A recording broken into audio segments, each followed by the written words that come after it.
భారతదేశంలోని అత్యంత విశేషమైన శక్తిపీఠాలలో ఒకటి హిమాచల్ ప్రదేశ్ రాష్ట్రంలోని కాంగ్రా జిల్లాలో ఉన్న జ్వాలాముఖీదేవి శక్తిపీఠం.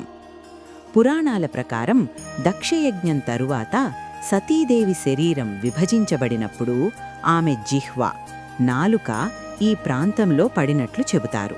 అందువల్ల ఈ స్థలం జ్వాలాముఖి శక్తిపీఠంగా ప్రసిద్ధి చెందింది.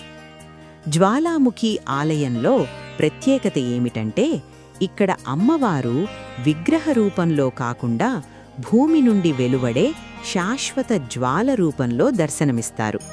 ఈ జ్వాలలు ఎప్పటికీ ఆరిపోవు అని భక్తులు విశ్వసిస్తారు. జ్వాలాముఖీదేవిని భక్తితో ప్రార్థిస్తే అడ్డంకులు తొలగిపోతాయని, విజయాన్ని ప్రసాదిస్తుంది అని భక్తులు నమ్ముతారు. జ్వాలాముఖీదేవి ఆలయంలో వెలిగే జ్వాలలు సహజంగా భూమి నుండి వెలువడుతున్న అగ్నిజ్వాలలు. ఈ జ్వాలలను దేవి యొక్క దివ్య రూపంగా భక్తులు ఆరాధిస్తారు.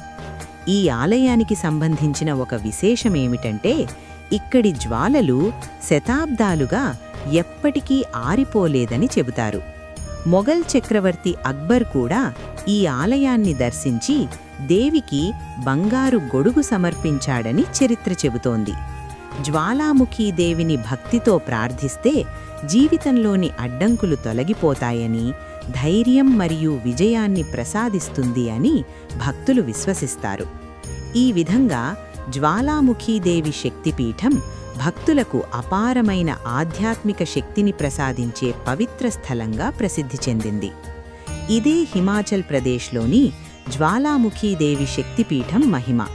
మరిన్ని శక్తిపీఠాల విశేషాల కోసం మా ఛానల్ను సబ్స్క్రైబ్ చేయండి. జై మాతాది.